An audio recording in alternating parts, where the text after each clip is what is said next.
I'm John McQuay with 8541 Tactical, and this is Mail Call Mondays, the show that answers your questions about precision rifles, optics, and equipment. I apologize for not having an episode last week. With the holiday weekend and some other commitments, we just ran out of time and we were not able to get caught up.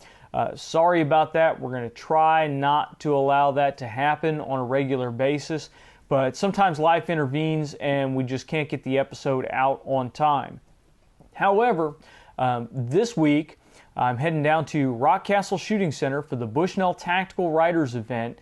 Bushnell Tactical is going to show us some new gear, some stuff that they've got out recently, and hopefully we'll get a chance to get some hands-on and actually shoot it and test it and give you some initial impressions.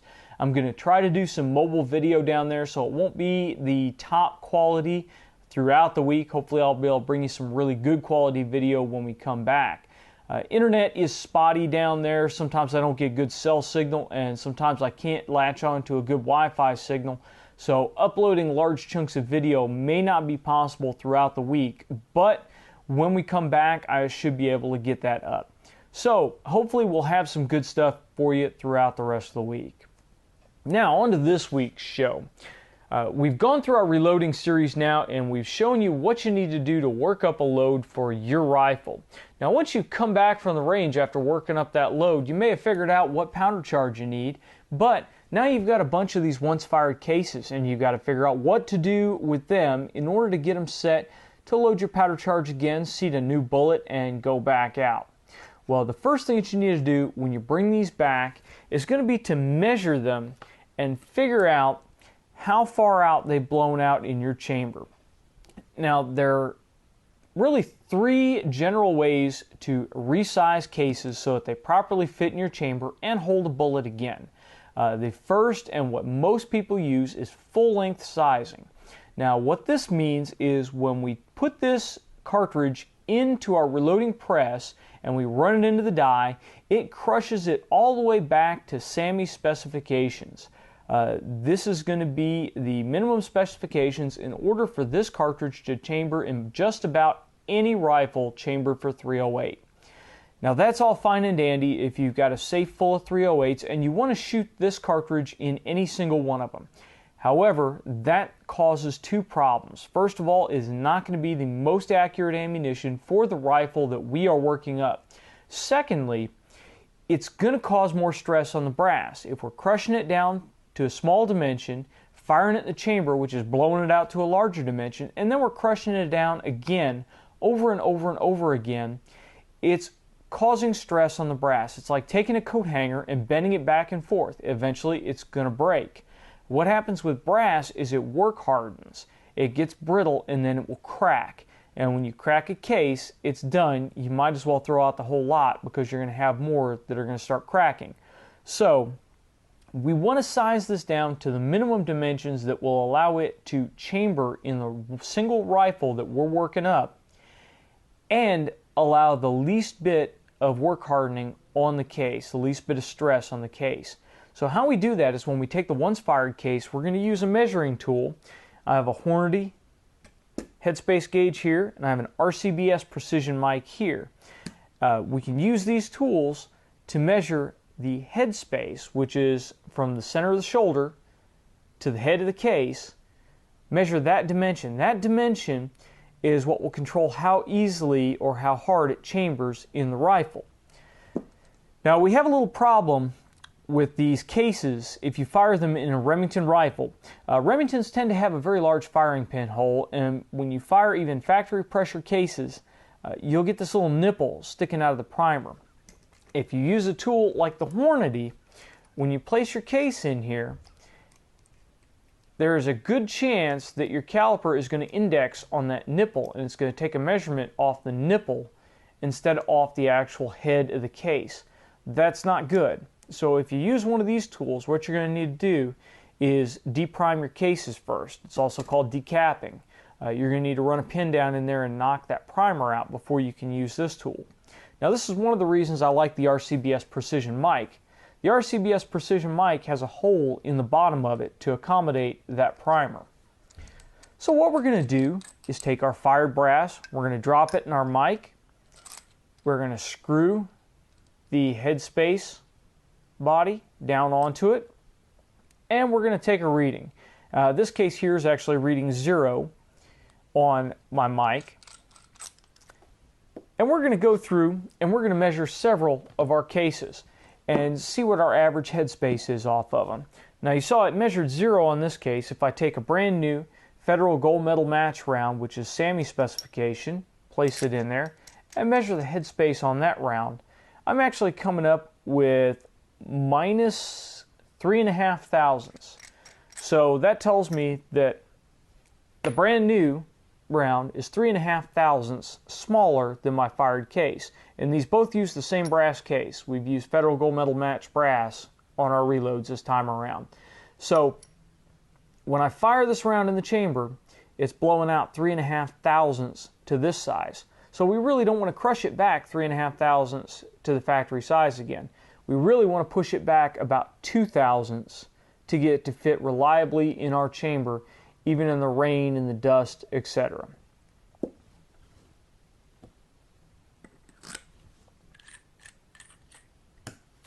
Now the next step after we've taken our measurement is we're going to throw our cases into a tumbler and clean them up. Now if you don't have a tumbler and you have a small amount of cases, you can just take some brass polish and polish the outside of the case. We're not trying to get it mirror finished, we're just trying to get the carbon off of it. And you can take a chamber brush and get in, or not a chamber brush, I'm sorry, you can take a bore brush, 30 caliber bore brush, and get into the neck and clean that carbon out. We are not looking for spick and span, we're just making sure that these are cleaned up enough that they're not going to damage the chamber and they're not going to damage our dies when we go into reloading. My preferred method is with a Lyman tumbler. I'll take some crushed walnut media, which you can pick up at your local pet store. It goes under the brand Lizard Litter, or if you look in the reptile section, it's the stuff that they use to line the bottom of reptile tanks. Crushed walnut is great stuff. Don't waste your money on any of this stuff that's already got polish or rouge or any of that other stuff in it. Just go to the pet store, pick up a bag of Lizard Litter, crushed walnut, and that will work great.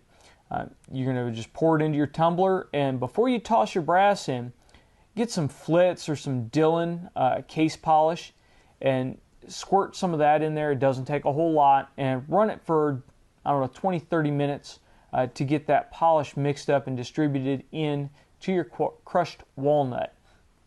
Now when you're choosing brass polish, be very careful. You don't want to get your regular household brass polish. Most of that stuff has ammonia in it, and ammonia will weaken your cases.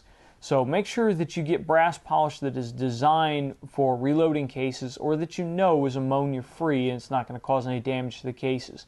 Both Flitz and Dillon are specifically designed for reloaders to polish cases, and a bottle of that stuff lasts you a long time. So this isn't one of those points where you really need to find an alternative that's cheaper.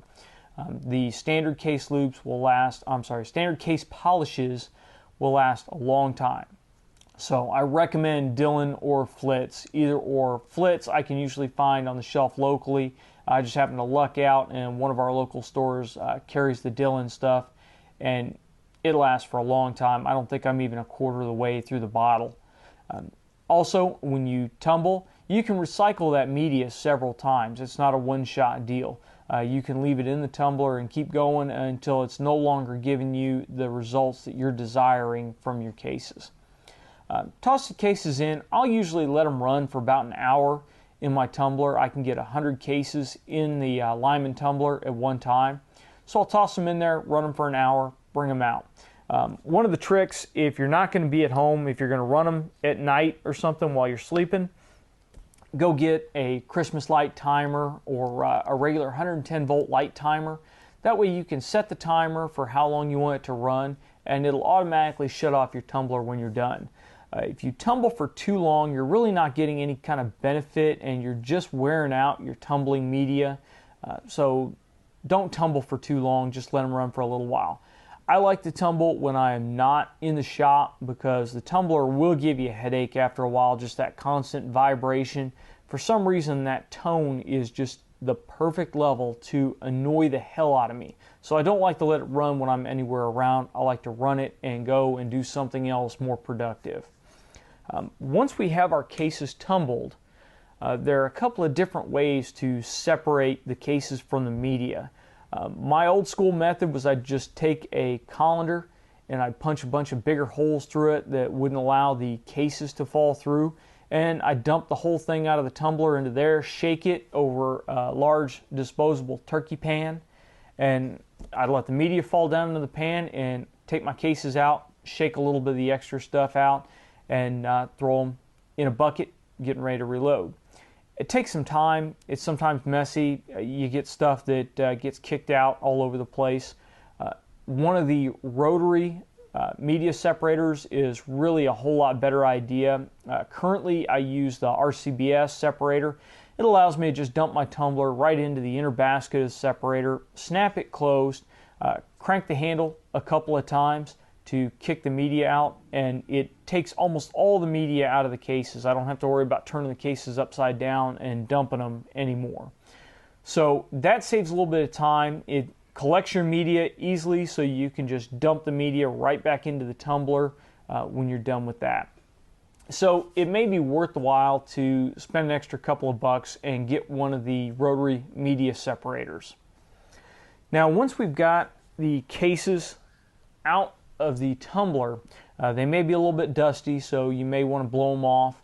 I'll usually just blow them off when I pick them out of the bucket and get ready to load them. Now, there are a bunch of commercial products to help you organize yourself while you're reloading. We've already covered the blocks that I use. I use 45 caliber pistol ammunition trays that hold 308 cartridges just perfectly. I also end up with several different buckets as I'm sorting brass or as I'm going through and doing the different stages of brass preparation. What I've found works very well for organizing your brass through the different stages of brass prep are margarine tubs. We use Parquet, not a plug for Parquet, but the tubs are a nice size. These are 2-pound tubs, 2-pound 9-ounce tubs, but they're large enough that you can fit several hundred cartridges in them, and they work great. They're free. Otherwise, we toss them in the recycling bin. So, stuff like that is a great thing to pick up. If you don't use margarine, my bet is you probably know somebody that does, and you can get them to save you a couple of tubs. These things really add up over the months. In a year, I end up with quite a few of them. I like them because I can use them, and then when they get dirty or nasty or start to break, I just chuck them back in the recycling bin, and I've got a new supply ready to go. So that's a good option. Now, once we have got our cases tumbled, now it's time to go ahead and set up our press in order to size the cases to our desired amount. Now, as I mentioned, you can either go full length sizing, you can go with just a bump, which is what we're going to demonstrate, or you can just neck size. Now, when we neck size, there are a couple of things to bear in mind. Neck sizing is exactly what it sounds like. You are only sizing the neck of the case, the single little portion that holds the bullet. That's all you're affecting. This is good for accuracy because your case is already fire-formed to your chamber. You're not changing it. It fits to that chamber as close as it can possibly fit. So all you want to do is hold a bullet to send a bullet downrange. The problem is we need a little tiny bit of space in there in order to reliably chamber these and to allow a little bit of space for the environmental problems like dust, rain, that kind of stuff without causing an unneeded pressure boost in our ammunition.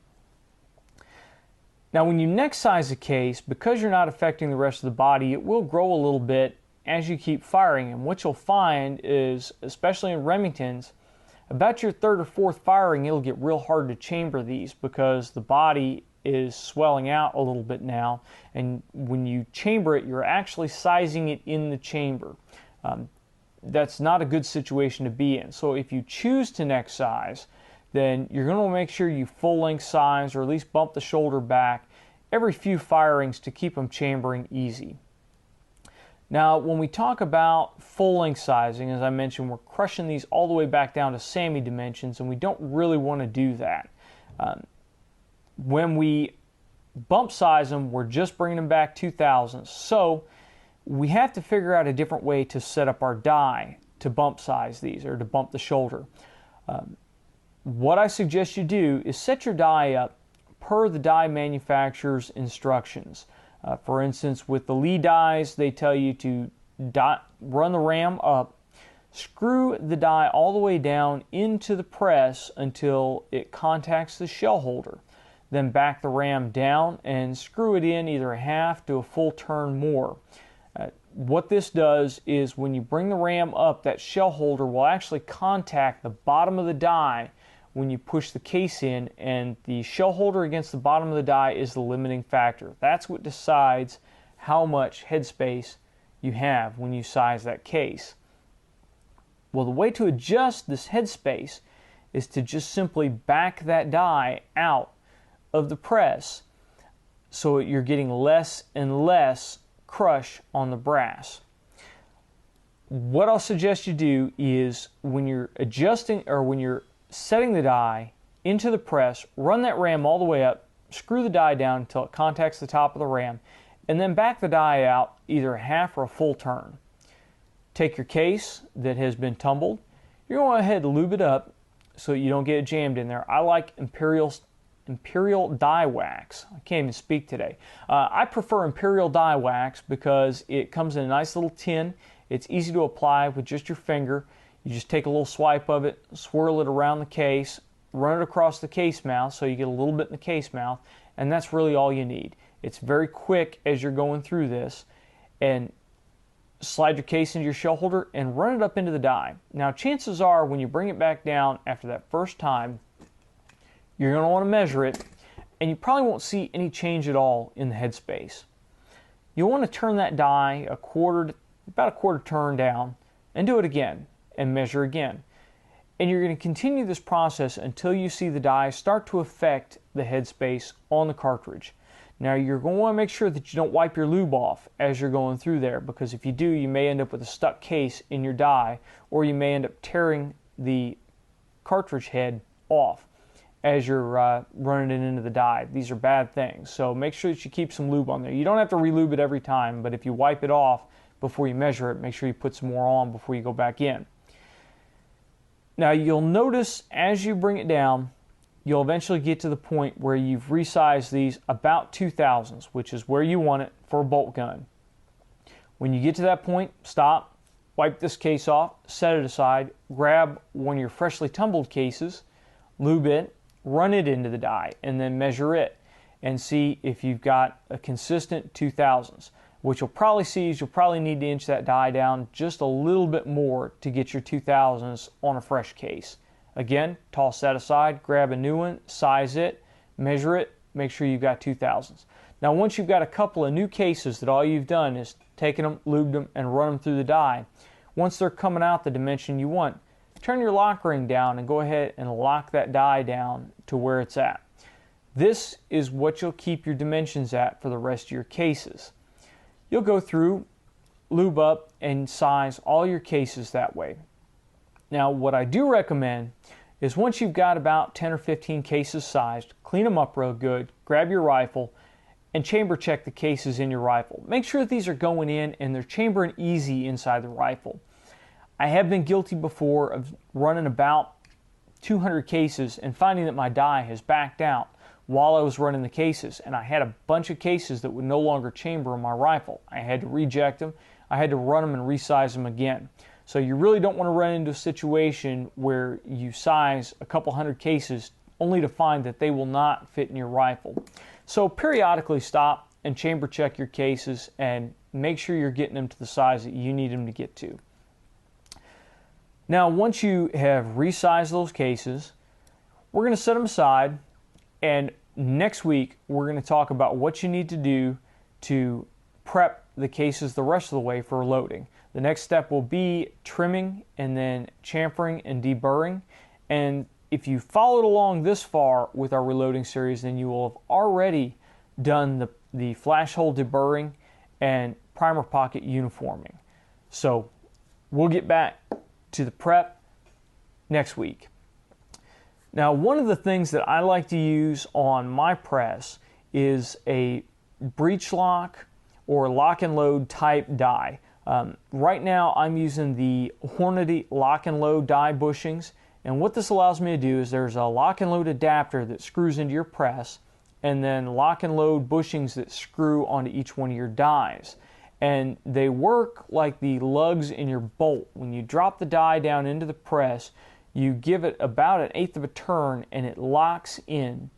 This allows me to keep the dies at my previous settings, and when I'm ready to reload for that caliber, I just drop the die in and lock it. This helps me greatly when I switch back and forth between 308 and 243. I can keep the dies set up to the specs that I want, just drop them in, lock them, and go. This also helps me because I load in batches, so if I load 200 rounds, and then next week I want to come back and load exact duplicates of those 200 rounds, instead of having to set my resizing die up exactly, and then once I'm done with the resizing die, having to set my seating die back up exactly, I can just drop them in with the lock and load bushings, give it 1/8 of a turn, and it's locked in. Now, Lee has a competing system called the breech lock system. I use a Lee press, but I've got the Lee press retrofitted with the Hornady system. So I don't have a lot of experience with the Lee breech lock system, but I do know that it operates in the same manner. So that's another option. But if you load for more than one caliber and you're constantly switching back and forth between dies, I highly suggest the breech lock or the lock and load type system for your single stage press. It just makes things so much quicker. Well, that's all we've got for this episode of Mail Call Mondays. As I said, when we return to our next reloading episode, we will talk about what we need to do as far as case trimming, chamfering, deburring, and we'll get on with that. If you've got questions, please send them to us on Facebook or Twitter, or leave them in the comments section below. If you like this video, make sure you click that thumbs up button. And in fact, go ahead and take a minute and click it right now. If you're a subscriber, thank you for subscribing. If you're not a subscriber, please click that subscription button. It doesn't cost anything. It's quick, it's easy, and we won't send you any junk mail. YouTube will let you know when we release new videos so you can stay up on what we're doing. Looking forward to going down to Rock Castle and checking out what Bushnell Tactical has for us. So that is what we have in store next week. And until next time, get out and shoot!